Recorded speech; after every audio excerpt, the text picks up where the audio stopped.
ఈరోజు మన జీవితాల్లో కూడా అనేక మందిని దేవుడు పంపిస్తూ ఉంటాడు, సహాయకులు, మన డెస్టినీ హెల్పర్స్ని.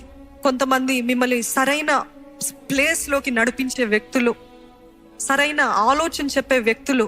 అట్లాంటి వారిని మనము మన మూఢత్వం బట్టి, మూర్ఖత్వం బట్టి ఏం చేస్తామంటే, నువ్వు ఎవరివి, నువ్వెందుకు వచ్చావు, నీ వల్ల నాకేం అవసరము, నువ్వేదో రాజు అనుకుంటున్నావా, నా పైన లీడర్ అనుకుంటున్నావా అని ఇట్లా చెప్పి మన జీవితాలు ఎంతో మందిని త్రోసేసాం. కాబట్టి మరలా డిలే అయిపోయింది మన జీవితం, మరలా కొండ చుట్టే తిరుగుతున్నాం. అర్థమవుతుందండి?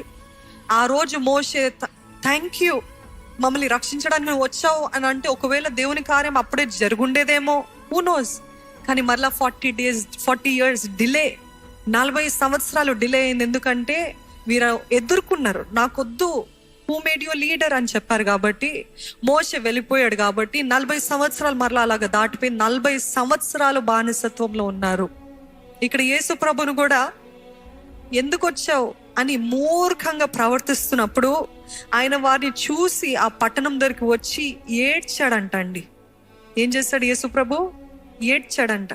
ఈరోజు అనేక సార్లు దేవుడు మనకి సహాయకుల్ని పంపిస్తున్నాడు, ఆ సమయానికి రక్షకులుగా కొంతమందిని, దేవదూతలుగా పంపిస్తున్నాడు. కానీ మనము వారిని తృణీకరిస్తున్నాము. We are saying no no no, I can do it all by myself, I don't need your help, I'm fine by myself అనే పరిస్థితుల్లో ఎన్నో మార్లు నేను లేవనెత్తాలని నేను పంపించాను, ఎన్నో మార్లు నిన్ను బాగు చేయాలని మనుషుల్ని పంపించాను, ప్రేరేపించాను, నేనే ప్రోత్సహించాను. వారు నీ దగ్గరికి వచ్చారు. నీ విడుదల, నీ బ్లెస్సింగ్ అంత దగ్గరగా ఉన్నప్పుడు నువ్వు త్రోసి వేసావు. కాబట్టి మరలా జీవితము వాయిదా.